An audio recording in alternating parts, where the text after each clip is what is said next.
Santa Vista. Un pueblo que muchos envidiarían. Casas de una sola planta, techos de teja roja, ropa secándose al sol, saludos desde las ventanas, niños jugando a la pelota mientras los abuelos toman café en los porches. Es el tipo de lugar donde uno podría creer que nada cambia, y quizá por eso a la gente le gusta tanto.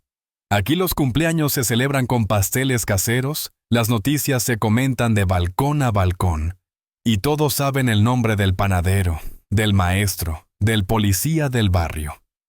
Un lugar donde, en apariencia, todo está en orden. En el número 6 de la calle La Rosalía vivía la familia Arellano. A simple vista, una familia ejemplar. Marisol, la madre, se dedicaba por completo al hogar. Organizada, puntual, callada. Su vida giraba alrededor de los horarios escolares, la limpieza del patio y las listas de compras. Su esposo, Daniel, era contador en la oficina del municipio. Siempre salía a las 7:30 en punto, con camisa planchada y portafolio, serio, pero correcto. Nunca un grito, nunca un escándalo. Tenían 2 hijos, un chico de 13 y una niña de 10.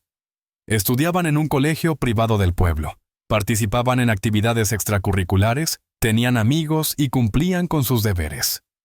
A los ojos del vecindario, los Arellano eran el modelo a seguir, estables, discretos, educados. Pero en la casa, la historia era otra. La rutina había apagado el brillo. Marisol caminaba por los días como quien repite un libreto. Las conversaciones con Daniel eran escasas, casi funcionales. ¿Recogiste la ropa? ¿Pagaste la luz? ¿Fuiste al mercado? Todo con tono neutro. No había peleas, pero tampoco conexión. Dormían en la misma cama, pero con cuerpos separados por kilómetros de distancia emocional. Lo que más le pesaba a Marisol no era el cansancio físico, aunque lo sentía, sino esa sensación constante de no ser vista, de estar, pero no importar, de moverse en silencio entre responsabilidades que nadie valoraba. A veces, mientras doblaba la ropa, pensaba en cómo había llegado ahí. No era infeliz, pero tampoco feliz. Era algo peor, invisible. Un día, el aspirador dejó de funcionar. Era un modelo viejo, pero aún útil. Daniel le sugirió tirarlo, comprar uno nuevo. Pero Marisol insistió en repararlo. Lo llevó a una pequeña taller de electrodomésticos a 10 cuadras de casa. Le atendió un joven, muy joven.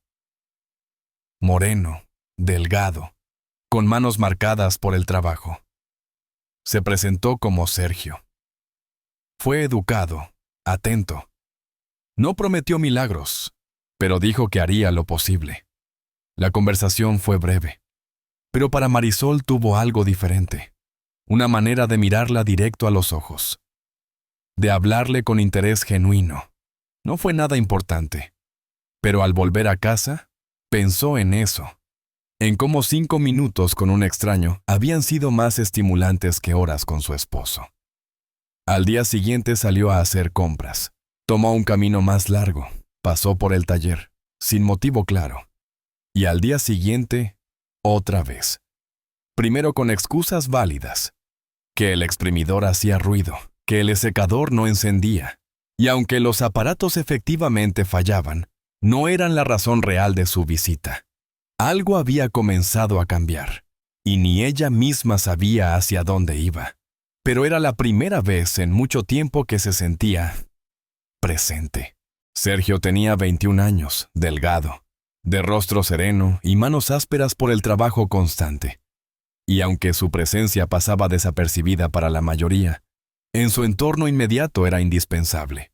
Estudiaba ingeniería eléctrica por las noches, ayudaba en casa durante las mañanas, y el resto del tiempo lo ocupaba en la pequeña tienda de reparación de electrodomésticos, donde era el más joven, el más puntual y el más silencioso. Vivía con su madre enferma, que llevaba meses en tratamiento por una afección respiratoria crónica, y con su hermana menor, una niña risueña a la que cada tarde ayudaba con las tareas antes de preparar la cena. En su mundo no había espacio para el azar. Cada hora estaba planificada. Cada decisión pensada desde la responsabilidad. Cada conversación medida en palabras necesarias. Nunca había tenido una relación sentimental, ni amigos cercanos, ni salidas nocturnas. Y no porque no lo deseara, sino porque la vida siempre le exigía otra cosa más urgente. Cuando Marisol cruzó por primera vez la puerta del taller, fue simplemente una clienta más. Educada, bien vestida, amable, con un acento suave y una forma de moverse que parecía contener algo que él no lograba descifrar. Reparó su aspiradora sin demora. Le explicó lo que había hecho con profesionalismo, y ella agradeció con una sonrisa distinta, una que no estaba dirigida a un técnico, sino a un ser humano. A los pocos días volvió con otro aparato, una plancha que no calentaba, aunque él no encontró falla real. Aún así, sí, se la quedó un día. Revisó cada cable, le devolvió el objeto y ella se mostró sinceramente agradecida. Empezó a notar pequeños gestos, cómo se acomodaba el cabello, cómo sostenía la mirada un segundo más de lo habitual, cómo preguntaba cosas personales sin parecer invasiva. Al principio pensó que estaba imaginando cosas, pero su regreso cada semana, a veces 2 veces por semana, confirmaba algo que ni él ni ella querían nombrar aún. Había días en que Sergio se encontraba ordenando herramientas con más ansiedad de lo normal, o limpiando el mostrador sin motivo, solo por si ella aparecía. Y cuando lo hacía, el taller, ese espacio lleno de polvo y motores viejos, se volvía un lugar cálido, como si la rutina por un momento se fracturara y dejara entrar algo parecido a la luz. Ella hablaba poco, pero lo suficiente para contarle que tenía hijos, que a veces se sentía cansada, que cocinaba siempre lo mismo porque a nadie le importaba el sabor. Y él escuchaba, atento, sin juzgar, sin interrumpir, sin ofrecer soluciones. En esas breves conversaciones, él se sintió por primera vez importante para alguien que no dependía de él por obligación. Marisol se fue convirtiendo en una presencia constante, casi ritual. Sergio empezó a reconocer el sonido de sus pasos al entrar, el modo en que dejaba el bolso, la forma en que le decía su nombre. No había caricias, no había promesas, no había confesiones. Pero el vínculo crecía, silencioso, constante, como una línea recta que nadie quería ver doblarse. Su madre, siempre perceptiva, le preguntó una noche si estaba saliendo con alguien. Y él negó sin pensar, pero luego se quedó mirando al techo, preguntándose si acaso eso era cierto. Su hermana, en cambio, comentó que últimamente él sonreía más. La conexión con Marisol no tenía nombre, pero ocupaba espacio, en la mente, en los gestos, en los silencios. Ella, sin admitirlo, también lo esperaba, y aunque nadie más lo sabía, su mundo ya no era el mismo. El intervalo entre las visitas empezó a acortarse de forma casi imperceptible al principio, pero pronto se volvió evidente incluso para quienes no prestaban atención, porque ya no se trataba únicamente de electrodomésticos que necesitaban reparación, sino de encuentros fugaces que parecían buscarse mutuamente en los lugares menos esperados. Como si el destino quisiera disfrazar de coincidencias lo que era, en realidad, una necesidad que crecía en silencio. Un martes cualquiera, Marisol se detuvo en el parque central con una bolsa en la mano, fingiendo revisar la lista de compras mientras sus ojos buscaban, sin demasiada sutileza, entre los bancos y los árboles, hasta encontrar a Sergio sentado en una esquina leyendo un manual técnico. Y aunque no se saludaron, ambos supieron que aquel cruce no era accidental. Otro día coincidieron en la farmacia, donde ella compraba vitaminas y él alcohol medicinal para su madre. Y la conversación que sostuvieron frente a la estantería de productos fue breve pero cargada de pausas que decían más que las palabras. ¿Cómo estás? Qué cansada me siento. A veces todo parece demasiado. Sergio, que nunca había sido de hablar mucho, comenzó a enviarle mensajes por las noches. Frases simples, sin adornos, como «Hoy arreglé una licuadora que no tenía arreglo» o «¿Tú también te duermes tarde?». Marisol le respondía con el mismo tono. «Sí, hoy no pude dormir bien. No me gustan los domingos». Y poco a poco el diálogo se volvió un refugio donde ninguno pedía demasiado. Pero ambos encontraban algo que les faltaba. Las conversaciones se profundizaron con cada mensaje, pasando de temas prácticos a otros más personales, hasta tocar puntos que antes solo habitaban en sus pensamientos, como la sensación constante de estar atrapada en una vida que ya no le pertenecía, o el miedo que él sentía al imaginar un futuro que lo mantuviera igual de solo que ahora. Lo que comenzó como una distracción se convirtió en rutina emocional. Marisol ya no regresaba a casa directamente después de dejar a los niños en la escuela. Ahora tomaba caminos largos, recorría calles donde sabía que podía cruzárselo, y si no lo hacía, revisaba su celular más de lo habitual, esperando que él escribiera algo, cualquier cosa. Sergio empezó a pensar en ella a todas horas, cuando servía la cena a su madre, cuando caminaba hacia el colegio por las noches, incluso mientras atendía a clientes que se quejaban por reparaciones simples, y en su mente siempre surgía la misma imagen, la de Marisol apoyada en el marco de la puerta con esa sonrisa tenue que solo mostraba cuando estaba con él. En casa, los cambios empezaban a notarse, aunque nadie los nombraba.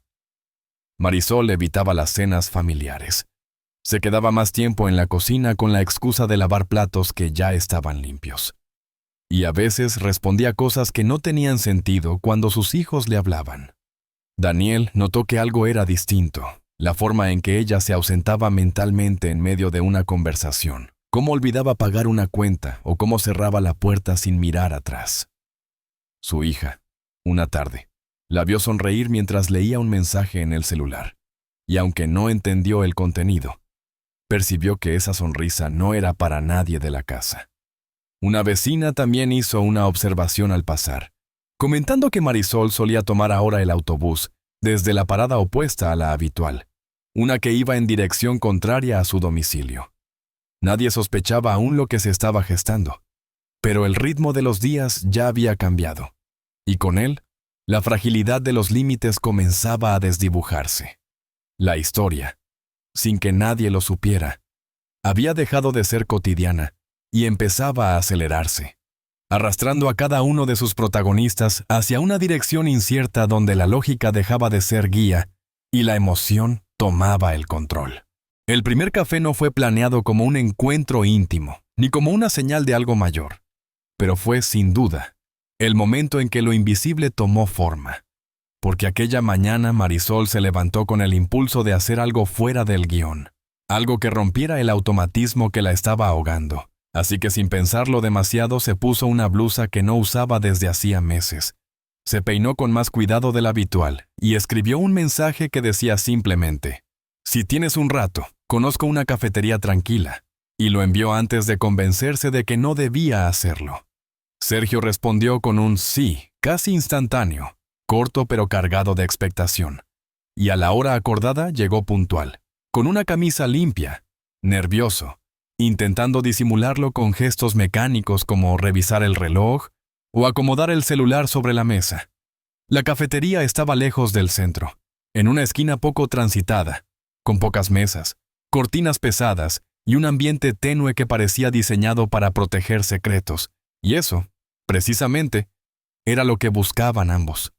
Un espacio sin ojos conocidos, sin rumores, sin explicaciones. Marisol llegó 5 minutos después, con una bolsa pequeña y los hombros tensos, como si el solo hecho de entrar allí implicara un cruce de línea que no se podía desandar. Pero cuando lo vio esperándola, con las manos entrelazadas y los ojos fijos en la puerta, sintió algo parecido a la calma. Hablaron durante casi 1 hora, sin sobresaltos, sin confesiones, solo compartiendo detalles que para otros serían irrelevantes, pero que para ellos eran íntimos. Que a ella le molestaba el ruido de la licuadora a las 7 de la mañana, que él odiaba llegar a casa y que nadie preguntara cómo le fue el día, que ella a veces lloraba mientras cortaba cebolla, que él pensaba en cambiarse de carrera pero no sabía cómo decírselo a su madre. Mientras hablaba, Marisol mantenía el tono de voz bajo y estable, pero sus manos delataban el temblor que llevaba por dentro. Un temblor que él no mencionó pero que notó en cada movimiento. Y fue en ese momento, en ese pequeño temblor silencioso, donde algo dentro de Sergio cambió para siempre. Después de aquel encuentro, los mensajes se volvieron más frecuentes, ya no solo por las noches, sino también al mediodía, a media tarde, incluso durante el trabajo, con frases como «¿Cómo vas?» o «Pensé en ti cuando vi una mujer que usaba tu perfume».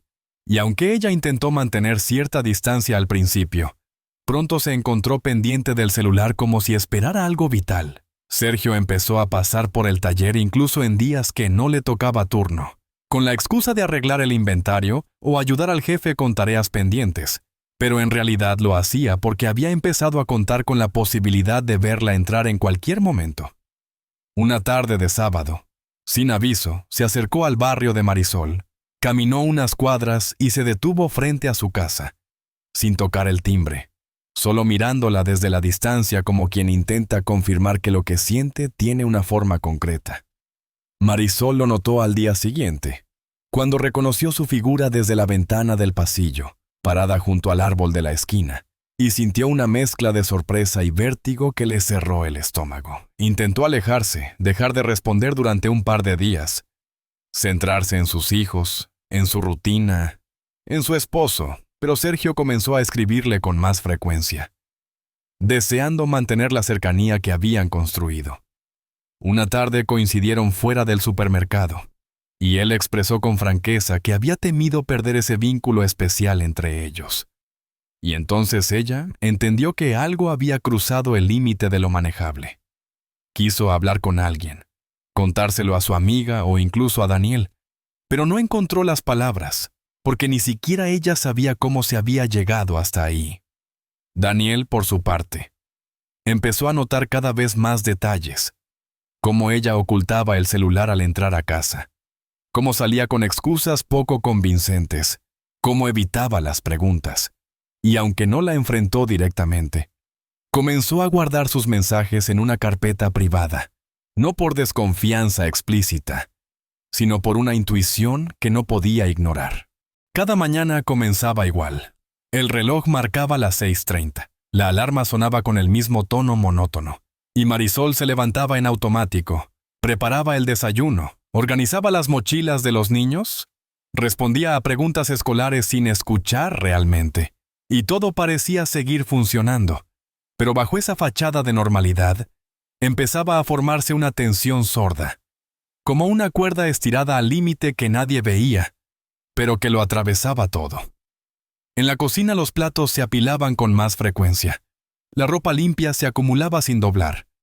Y aunque ella seguía cumpliendo con sus tareas, ya no lo hacía con la misma precisión, como si su mente estuviera en otro sitio, respirando otro aire.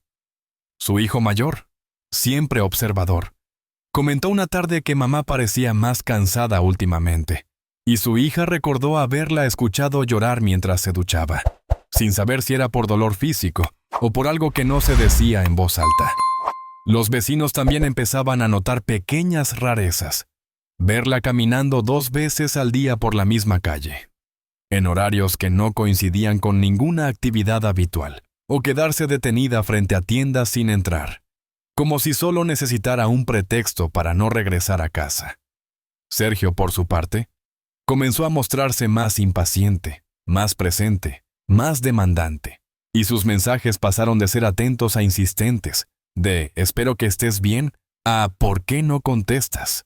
Y cuando no recibía respuesta en horas, se acercaba a los lugares donde sabía que ella podía estar, a veces sin que ella la lo viera, otras veces dejándose notar solo por segundos.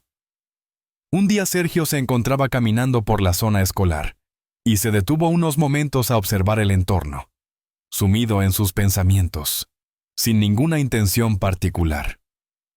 Como quien espera algo pero no sabe bien qué. Y cuando Marisol lo vio desde la esquina, el corazón le dio un vuelco. No por emoción, sino por un miedo sutil, difícil de explicar, como si el halo que antes era secreto ahora amenazara con volverse visible.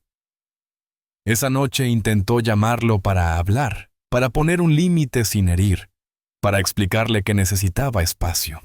Pero la conversación fue tensa, breve, inconclusa, y aunque él dijo que lo entendía, al día siguiente encontró en su coche una nota breve, que simplemente decía que alguien había estado pensando en ella. No había firma ni contexto, pero le dejó una sensación extraña. Marisol se quedó mirando ese papel durante largos segundos, como si en él estuviera contenida una decisión que aún no podía tomar. Y al llegar a casa lo escondió en el cajón de los cubiertos, entre servilletas y manuales viejos, con la esperanza de olvidarlo. La inquietud se convirtió en ansiedad, y una tarde, mientras tomaba café con su amiga más cercana, soltó una frase disfrazada de broma. A veces me dan ganas de desaparecer unos días, solo para respirar. Y aunque su amiga no insistió demasiado, le recomendó con suavidad que pusiera distancia, que se alejara de todo eso antes de que se volviera algo más difícil de controlar. Pero Marisol sabía que ya era tarde, no por lo que había hecho, sino por lo que había permitido crecer sin ponerle nombre. En su casa el ambiente cambió sin que nadie lo comentara. Daniel hablaba menos. Los niños discutían más. Y la televisión sonaba de fondo como una distracción vacía. Ella seguía cumpliendo su rol, pero por dentro ya vivía en otro ritmo. Uno donde el miedo, la culpa y la confusión empezaban a mezclarse sin remedio.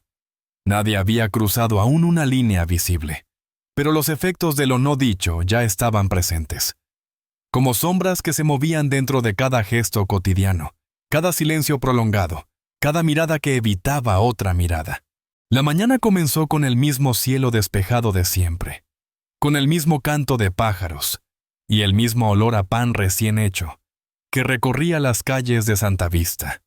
Pero algo en el ambiente era distinto. Una vibración sutil, como si el pueblo entero contuviera la respiración sin saber por qué.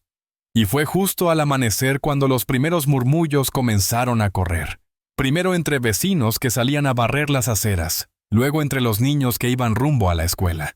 Y finalmente, entre los adultos que ya no pudieron ignorar la presencia de 2 patrullas estacionadas frente al número 6 de la calle La Rosalía, donde vivía la familia Arellano.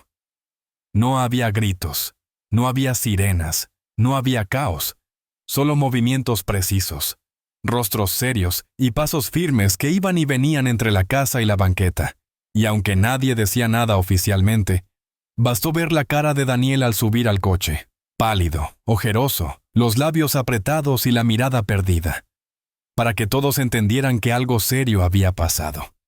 Las conjeturas fueron inmediatas, que si un accidente doméstico, que si una caída, que si un desmayo.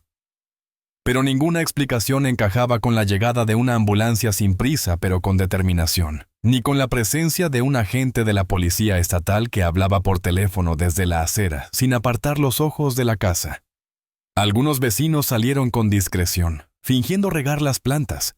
Otros se asomaron desde los balcones, y una mujer mayor murmuró que había visto al mismo hombre, el mismo joven que semanas atrás observaba desde la esquina, rondar de nuevo la calle esa madrugada.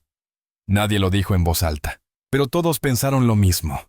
La casa, que hasta entonces había sido símbolo de orden y rutina, se transformó de un momento a otro en un punto de incertidumbre. Y cuando los niños no asistieron a clase ese día, se confirmó que estaban con la abuela materna, lejos del epicentro. Marisol no fue vista ni en la puerta ni en la ventana, y su amiga más cercana, aquella con la que tomaba café los jueves, no contestó llamadas ni publicó más mensajes en redes sociales, como si también ella hubiera decidido desaparecer por completo. Durante la tarde, cuando la policía se retiró y la puerta principal quedó cerrada con llave, algunos pensaron que el asunto se calmaría, pero al día siguiente las persianas seguían bajadas. El coche de Daniel no estaba, y un nuevo rostro apareció en la entrada. Un agente del Departamento de Investigaciones, vestido de civil pero con expresión demasiado severa como para pasar desapercibido. El silencio se volvió denso, cortante, y aunque no hubo comunicado, los signos eran suficientes. Algo grave había ocurrido dentro de esa casa. 2 días después, las ventanas fueron cubiertas con cortinas oscuras, y un crespón negro fue colocado discretamente en el buzón, sin nombre, sin explicaciones. Solo una señal de duelo que decía más de lo que cualquier palabra podía expresar. Daniel fue visto brevemente, saliendo del consultorio del médico con una expresión vacía, como si llevara dentro un peso que no podía compartir. Y cuando alguien intentó saludarlo, él solo asintió sin detenerse. En la tienda del barrio dejaron de hablar del clima y comenzaron a bajar la voz cuando alguien entraba. La figura de Sergio, hasta entonces casi invisible, se volvió tema prohibido cuando alguien mencionó que no había regresado a clases, ni a su trabajo en el taller, ni a su casa. Su madre acudió a la estación de policía para reportar que no sabía del paradero de su hijo. Lo hizo con la serenidad de alguien que intuía que él necesitaba espacio o ayuda. Las preguntas flotaban en el aire como polvo suspendido. ¿Qué había pasado? ¿Dónde estaban las piezas de esta historia? ¿Quién sabía más de lo que decía? Nadie tenía respuestas, pero todos sentían que la historia apenas empezaba a revelarse. Las semanas siguientes se sintieron como un silencio que se extendía más allá del tiempo. Una pausa colectiva en la vida cotidiana de Santa Vista que nadie se atrevía a romper. Como si todo el barrio estuviera conteniendo el aliento frente a un vacío que nadie nombraba, pero que todos veían de reojo. La casa número 6 fue cerrada. Sus ventanas cubiertas, su jardín dejado al abandono. Y apenas unos días después, apareció discretamente un cartel de "Se vende", sin contacto visible, sin anuncios en línea, solo una hoja plastificada pegada en la reja con cinta vieja, como si hasta ese detalle quisiera pasar desapercibido. La familia Arellano desapareció de la vista pública casi sin dejar rastro. Daniel pidió su baja del municipio alegando motivos personales. Los niños fueron matriculados en una escuela a más de 30 kilómetros de distancia, y un camión de mudanza llegó una mañana lluviosa para llevarse algunos muebles, sin que nadie pudiera ver quién los había embalado o qué cosas quedaban adentro. Las conversaciones en el barrio comenzaron a cambiar de tono, porque ya no se trataba de una simple curiosidad vecinal, sino de una incomodidad persistente, un tema que flotaba en las sobremesas, pero nunca era nombrado directamente, y la palabra tragedia empezó a usarse en voz baja, como un susurro lleno de conjeturas. La amiga de Marisol, aquella con quien compartía tardes de café y charlas discretas, dejó de frecuentar los lugares habituales, borró sus perfiles de redes sociales y se negó a responder preguntas incluso de quienes la conocían de toda la vida. Su silencio fue interpretado como un indicio más, una pieza invisible del rompecabezas. En cuanto a Sergio, la incertidumbre sobre su paradero se convirtió en una presencia constante en los rumores del pueblo. Algunos decían que había huido, otros que había sido visto en una clínica en el estado vecino, y un comentario no verificado sugería que él estaba recibiendo atención especializada por motivos personales, aunque nunca se confirmó oficialmente. La única declaración semioficial vino de su madre, una mujer discreta que siempre había evitado los conflictos, y que en una breve entrevista con un reportero local dejó caer una frase que caló hondo. Mi hijo nunca tuvo amigos. Ella fue la primera persona que lo trató como alguien importante. Ese comentario bastó para encender nuevas especulaciones, y aunque nadie lo decía con todas las letras, la narrativa comenzó a moldearse sola. Una mujer atrapada en una vida sin afecto, un joven con carencias emocionales profundas, una relación que nunca fue lo que parecía y que terminó desbordando todo. En las escuelas locales se organizaron talleres urgentes sobre salud emocional, límites personales y señales de alerta, con psicólogos traídos desde la capital que hablaban ante salones repletos de adolescentes confundidos y padres que no sabían cómo hacer las preguntas correctas. En el taller donde trabajaba Sergio, el jefe contrató a un nuevo asistente, un hombre mayor, callado, que apenas hablaba con los clientes y que evitaba cualquier tipo de conversación personal, como si el lugar mismo hubiera absorbido la sombra de lo ocurrido. La calle La Rosalía, antes animada y ruidosa, se volvió más sobria, más silenciosa, y los vecinos comenzaron a cerrar las cortinas más temprano, a cruzar la acera para evitar ciertos puntos, a mirar con desconfianza lo que antes era rutina. Nadie volvió a hablar directamente del caso. No hubo artículos, ni comunicados, ni informes oficiales. Pero en cada esquina quedaba una memoria, un recuerdo borroso, una certeza no dicha. Aquella historia había dejado cicatrices que no necesitaban explicaciones, solo el paso del tiempo. Los especialistas que intervinieron después del incidente evitaron los micrófonos y las cámaras. Pero entre ellos se compartieron informes, evaluaciones y conclusiones que, aunque no buscaban culpables, sí intentaban entender cómo una historia tan silenciosa había llegado a alterar la vida de tantas personas, y el punto de partida siempre era el mismo. El vínculo entre una mujer emocionalmente agotada y un joven con una estructura afectiva frágil, una combinación que, según los psicólogos forenses, podía parecer inofensiva al principio, pero que, con el tiempo, tenía el potencial de explotar por la acumulación de necesidades no resueltas. Marisol, según el análisis de sus patrones de comportamiento, no buscaba una aventura ni una ruptura explícita de su vida familiar, sino una válvula de escape ante la invisibilidad cotidiana, un espacio donde sentirse vista, escuchada y valorada sin que eso implicara traicionar nada, al menos no al comienzo, y por eso nunca dimensionó el riesgo. Porque para ella era solo una conexión que la mantenía a flote, un alivio en medio de la rutina. Sergio, en cambio, vivía cada interacción como un evento definitivo, cada palabra que ella le decía, cada mensaje, cada gesto amable, se convertía en una señal de importancia, y en su mente, no formada aún del todo para distinguir el deseo del apego, la idea de perder esa conexión le resultaba insoportable. En su habitación había varios cuadernos donde plasmaba pensamientos y emociones.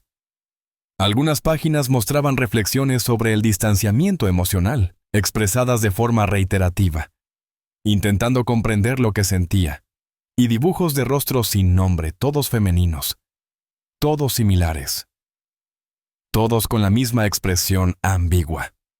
Los expertos identificaron en esos textos rasgos de lo que se conoce como dependencia afectiva con rasgos obsesivos, un tipo de vínculo que no se basa en el amor, sino en la idealización del otro, como único sostén emocional, y que puede derivar en conductas impredecibles cuando esa figura se distancia.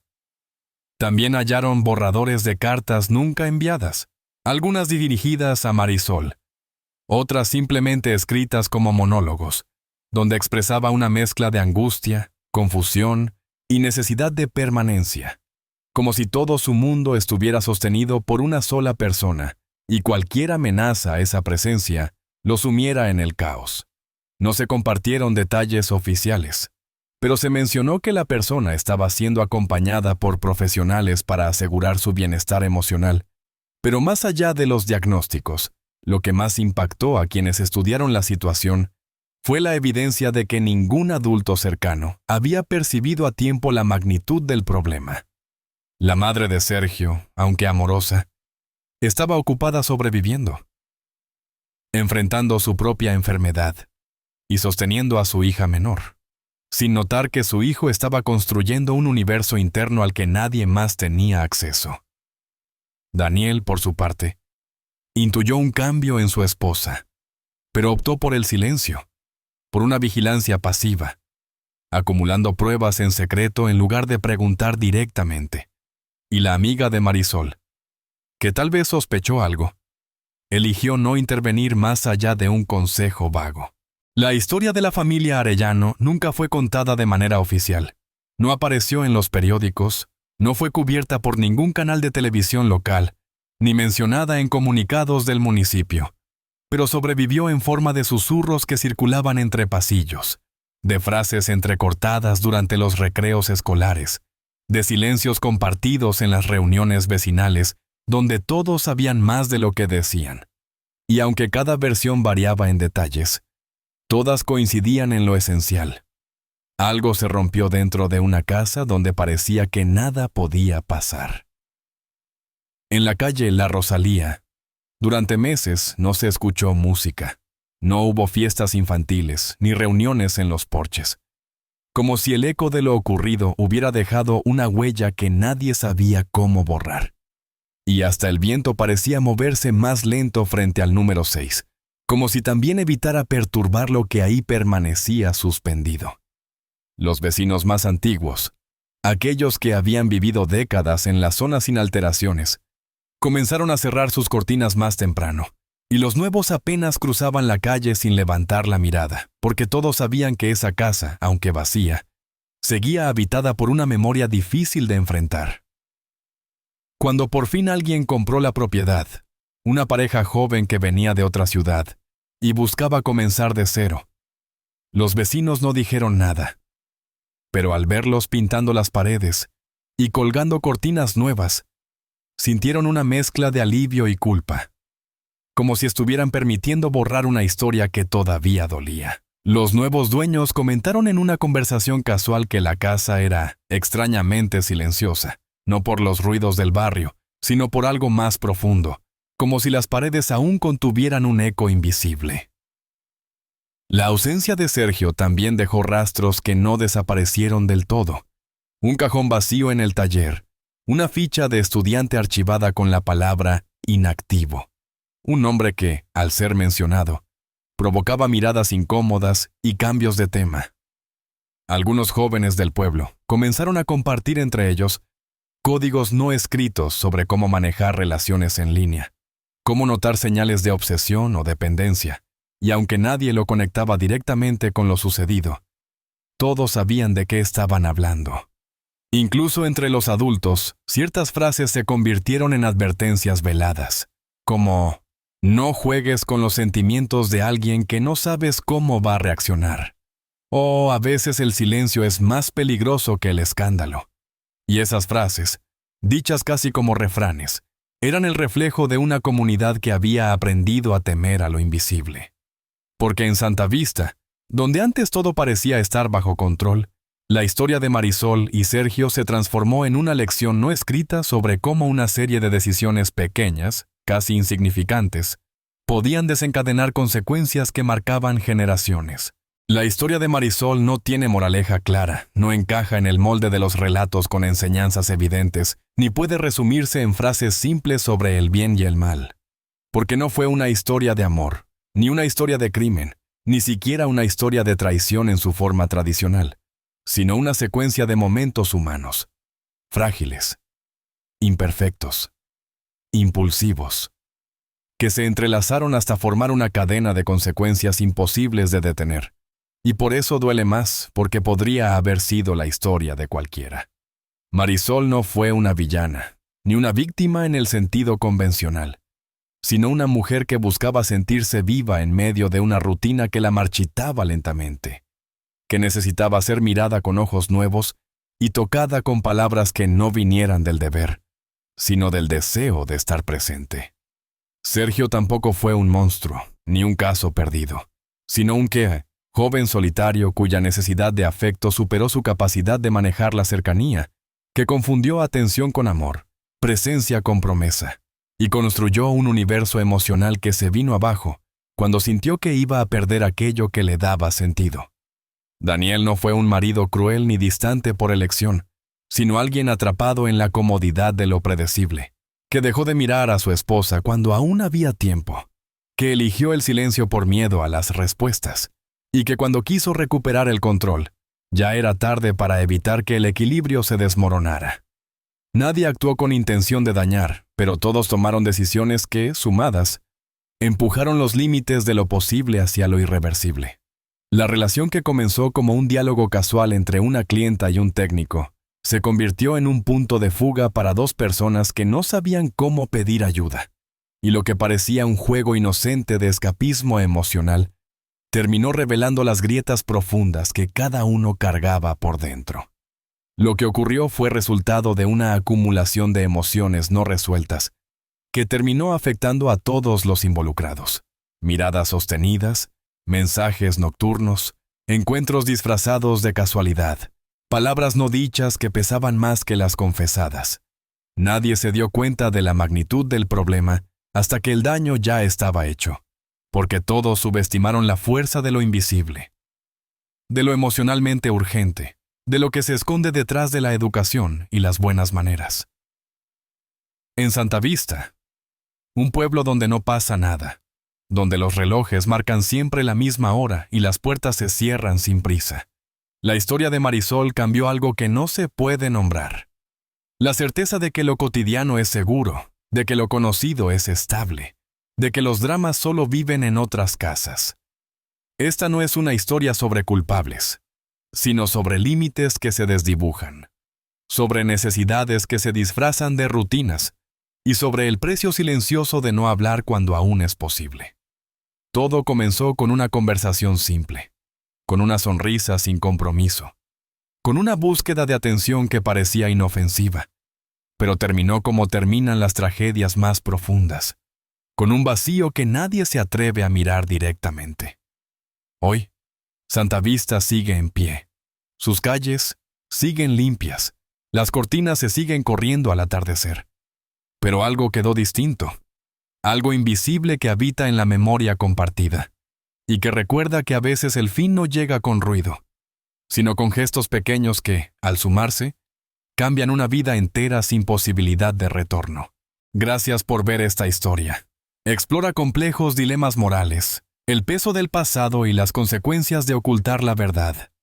Esta trama invita a reflexionar sobre el poder de la elección y la responsabilidad por nuestras acciones. Esta historia es una obra de ficción, y no está basada en hechos reales, ni en personajes reales. Su propósito es generar reflexión sobre cuestiones morales y éticas, y no justificar ni aprobar las acciones de los personajes. No apoyamos ni justificamos las acciones del protagonista, en particular sus intentos de ocultar la verdad y evadir la responsabilidad. Al contrario, la historia muestra cómo las decisiones mal tomadas pueden tener consecuencias devastadoras y resalta la importancia de la honestidad, la responsabilidad y el arrepentimiento. Invitamos a los espectadores a no imitar ninguna acción destructiva o ilegal descrita en la historia. Si usted o alguien que conoce se encuentra en una situación moral o vital difícil, no dude en buscar ayuda de profesionales o de organizaciones de apoyo. Recuerde que la verdad y la responsabilidad siempre son la mejor elección.